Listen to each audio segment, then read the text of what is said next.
بسم اللہ الرحمن الرحیم.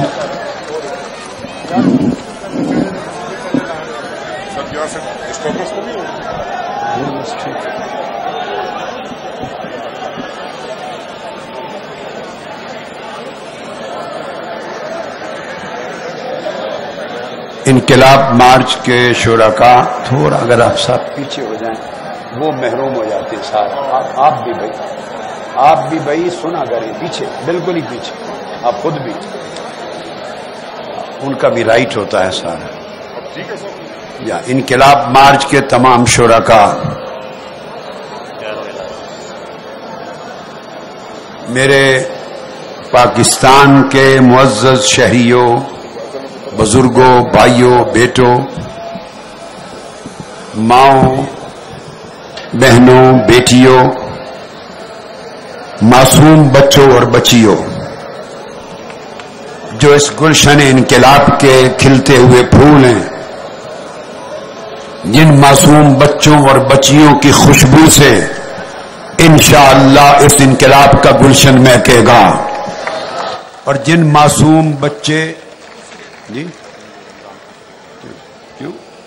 جن معصوم بچوں اور بچیوں کی وجود سے اس جد و جہد کو اللہ رب العزت کامیاب و کامران کرے گا.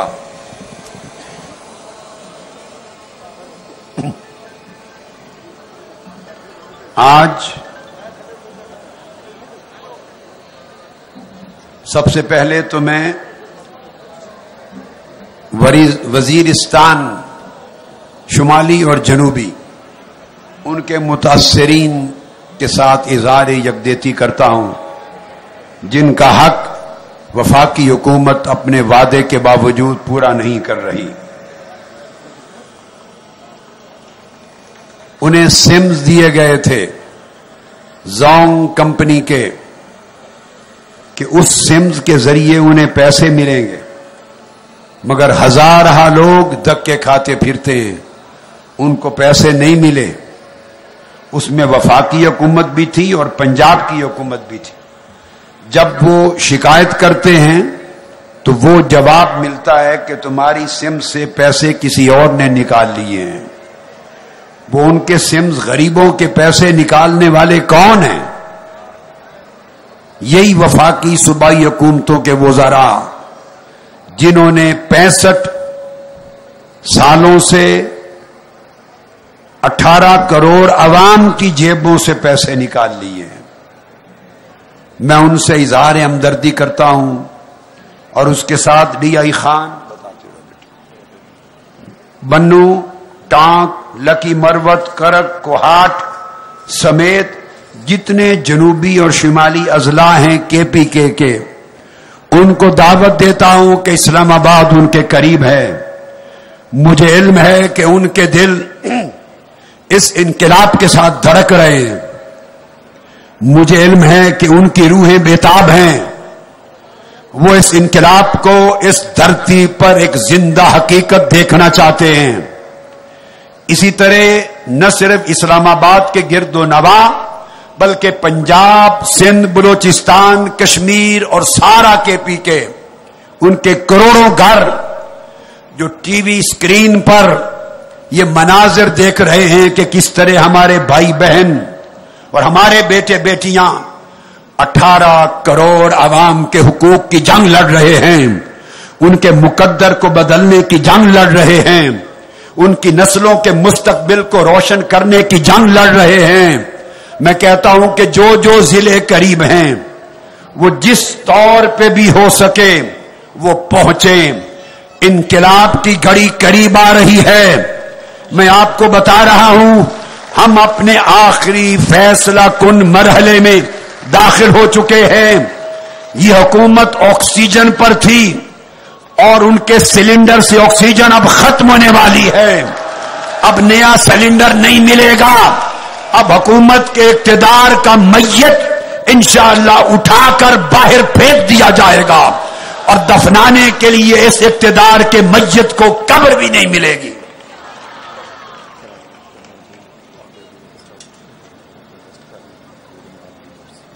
ابھی کس نے کہا؟ ابھی ٹیلیفونک اطلاع آئی ہے کہ prime minister, so called prime minister, جعلی پرائم منسٹر، کرپٹ مینڈیٹ کا prime minister, and he must be listening every single word which I am uttering. I am going to convey my message to him. I know what order he has conveyed to his government. I am not fear of him. ابھی نواز شریف صاحب نے order دیا ہے کہ doctor Tahir al-Qadri اور عمران خان دونوں کو arrest کر لیا جائے اور دھرنے والوں کو اریسٹ کر کے اٹھا لیا جائے. نواز شریف صاحب، یہاں آپ کسی کو آرڈر کیوں کرتے ہیں؟ خود تشریف لائیے اپنی آنکھوں کے سامنے، میری آنکھوں میں آنکھیں ڈال کر مجھے اریسٹ کرنے کا حکم دیجئے.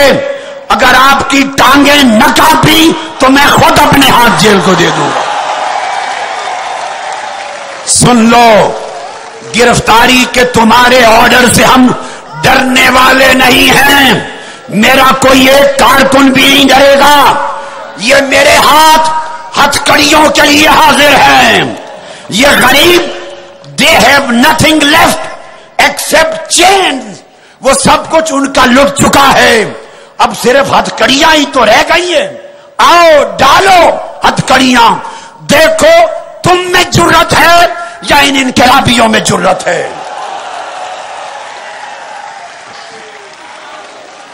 یہ ابھی ایک آدھا منٹ پہلے آرڈر دیا انہوں نے. یہ میرا ریسرچر نہیں ہے. بعض لوگ سمجھتے ہیں کہ پیچھے سے مجھے ریسرچ کے پوائنٹس بتاتا ہے. یہ بچہ میرا اسسٹنٹ ہے جو تازہ نیوز آتی ہے اس سے مجھے لمحہ بلمحہ خطاب کے دوران اطلاع کرتا رہتا ہے.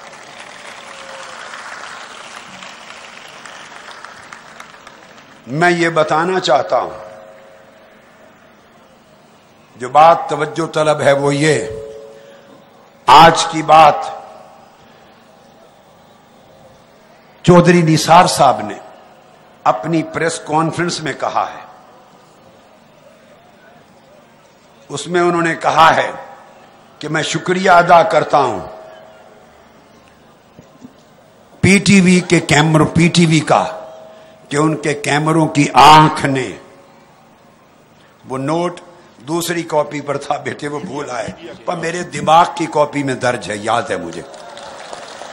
انہوں نے کہا ہے میڈیا کا شکریہ ادا کرتا ہوں کہ ٹی وی کی آنکھ نے، پی ٹی وی کی آنکھ نے اندر داخل ہونے والوں کی تصویریں، ان کی شکلیں محفوظ کر لی ہیں. ہم انہیں اریسٹ کر رہے ہیں. محترم چودھری نثار احمد صاحب، میں آپ کا شکریہ ادا کرتا ہوں اور آپ کے پی ٹی وی کے کیمروں کا، جنہوں نے داخل ہونے والوں کی شکلیں تو محفوظ کر لیں اور نادرا سے آپ نے شناخت کروا لی. یہ ایک پی ٹی وی تھا اور 17 جون کو وہاں 50 ٹی وی چینل تھے ماڈل ٹاؤن میں. انہوں نے بھی قاتلوں کی شکلیں محفوظ کی تھیں، انہوں نے بھی قاتلوں کی تصویریں محفوظ کی تھیں. نادرا کا دفتر وہاں بھی تھا. کاش ان 50 ٹی وی چینلز کی آنکھوں کی محفوظ کی ہوئی تصویریں آپ کو نظر آ جاتی. وہاں بھی نادرا سے آپ تحقیق کر لیتے کہ یہ کون ہے. جب تحقیق کرتے تو قتل کرنے والے بھی دکھائی دیتے اور قتل کا حکم دینے والے پردے کے پیچھے بیٹھے ہوئے بھی نظر آ جاتے. وہ آج تک وہ نہ ہو سکا. اور نواز شریف صاحب، مبارک ہو آپ کو یہ خیال آیا مجھے اریسٹ کرنے کا اور عمران خان کو اریسٹ کرنے کا. ہم دونوں ڈرنے والے نہیں ہیں.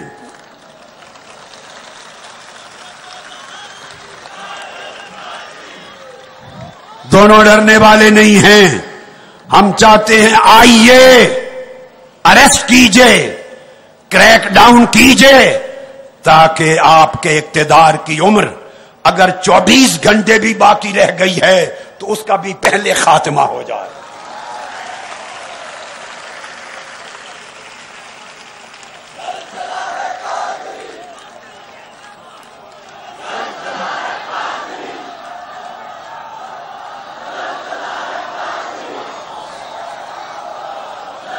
یہ ساری پارلیمنٹ دیکھیے، یہ 18 کروڑ عوام کے امنگوں کے ترجمان بیٹھے ہیں. یہ اصل پاکستان ہے. میں روز کہتا ہوں وہ جو بلند و بالا ایوانوں کی دیواروں کے پیچھے فلورز پر گرجنے والے لوگ ہیں وہ اصل پاکستانی نہیں ہیں. وہ پاکستان لوٹ کر بیرون ملک لے جانے والے ہیں. اور یہ وہ لوگ ہیں جن میں سے بہت سے بیرون ملک میں کما کر پاکستان میں لانے والے ہیں اور اپنی زندگی اپنی جان کما کر دینے والے ہیں. یہ کھیتوں کو آباد کرنے والے، یہ ملوں کی چمنیوں سے ان کے خون پسینے کا دھواں ابلتا ہے. یہ ملک کو لباس دیتے ہیں، یہ اس ملک کو گندم اور کپاس دیتے ہیں، یہ اس ملک کو زراعت دیتے ہیں، یہ اس ملک کو صنعت دیتے ہیں، یہ اس ملک کو اپنے خون پسینے سے تجارت دیتے ہیں، یہ اس ملک کو قوت اور توانائی دیتے ہیں، یہ اس ملک کو اپنی محنت اور مزدوری سے عزت دیتے ہیں، یہ اس ملک کو زندگی دیتے ہیں، یہ اس ملک کی رگوں کو خون دیتے ہیں، جس خون کو چوس چوس کر تمہارے گال سرخ ہوتے ہیں. اب انہیں طاہر القادری نے یہ سارا فلسفہ جو 65 سال سے سمجھ میں نہیں آیا تھا سمجھا دیا ہے. ان کو بتا دیا ہے کہ تمہارے چہروں کی لالی ان کے چہروں کی لالی تمہارے خون سے ہے، ان کی جائیدادیں تمہاری محنت اور کمائی سے ہیں. لہذا اب یہ اپنا حق لینے کے لیے اٹھے ہیں. ان کو سمجھ آ گئی ہے کہ پارلیمنٹ میں کرپشن کا کولیشن ہے، وہاں کرپشن کا اتحاد اور الائنس ہے. وہ کہتے ہیں کہ 11 جماعتیں اکٹھی ہو گئیں. وہ 11 جماعتیں کیوں نہ اکٹھی ہوں، ان کا الائنس ہے. اور الائنس کس پر ہے؟ کاروبار پر، اقتدار پر، لوٹ مار پر، کرپشن پر. تم مجھے نہ پوچھو میں تمہیں نہ پوچھوں گا. یہ الائنس ہی تو ہے کہ وقت تھا کہتے تھے لوٹی ہوئی دولت زرداری صاحب تمہارے پیٹ سے پائی پائی نکالوں گا. یہ الائنس ہی تو ہے کہتے تھے زرداری صاحب لاہور کے باٹی گیٹ پر اگر تمہیں پھانسی نہ دی تو میرا نام فلاں فلاں نہیں ہے. اگر میں لاہور کی سڑکوں پر تمہیں نہ گھسیٹا تو میرا نام بدل کے کچھ اور رکھ لینا. وہ سب کچھ تم اقتدار میں آ گئے مگر کچھ نہ ہوا، نہ نام بدلا نہ کام بدلا.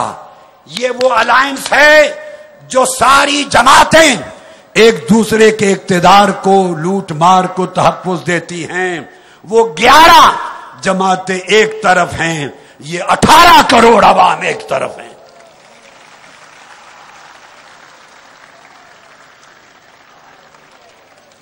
اس پارلیمنٹ کی حیثیت تو یہ ہونی چاہیے تھی کہ پاکستان کی پارلیمنٹ میں وہ لوگ اقتدار میں آتے جنہیں پاکستان کے آئین کا آرٹیکل 62 اہل قرار دیتا ہے.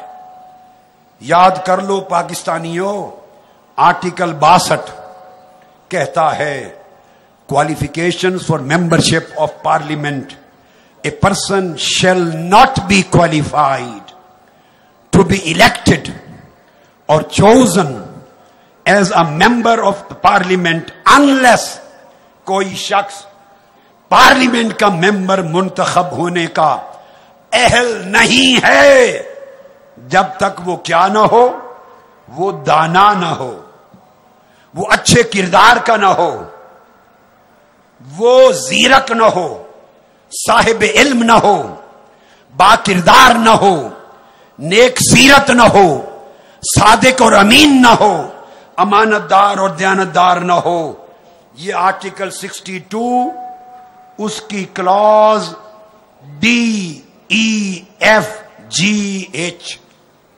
پاکستان کا آئین ہے. 2 میں سے ایک کام کر لو. یہ جو کولیشن آف کرپٹ ہے میں ان کا بتا رہا ہوں. ایک بات کرو، کرپشن پر کولیشن ہے، میں نے یہ کہا